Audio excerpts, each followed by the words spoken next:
Ringi aingo yo beli bahadu kene klimat kawa mata kali kimat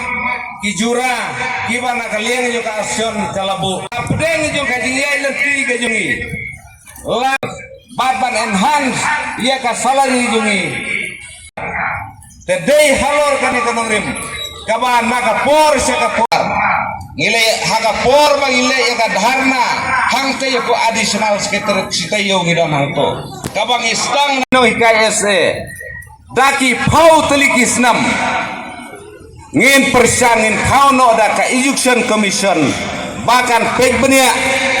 ya kini kijing jong pi ginong. We are playing a vital role, an important role in shaping the young minds of our state. Menjor niam bangin bliang ya ka asyran kepala ai da ka government Haka meeting kepala chair da Honorable Chief Minister Isar Konrad ke Sangma. Ya menjor. Ya menjor. Ya menjor. Ya menjor. Kublai. Kasyuran kepala ai dari Honorable Chief Minister Long Shai ba nakalian jong ka government kan sebenarnya haswa jong ka arbusan trik jo brai Desember arja pusan ya ka policy decision kabakan sashim ha kabai dai barkini ki artri ki marjing dawa jongi barkane kan trekam nado shitrik jo brai April arjar arpunre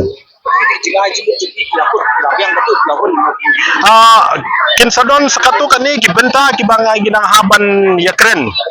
mo bad na kaliang jongi Honorable Chief Minister ila ong shai ba ikwa ba hapo jini arbana kata November but December kani kapor kalong very important long very crucial namanta jong education department but kingi kino hikai ila ong shai ro bala don company kendo man kasngiri kendo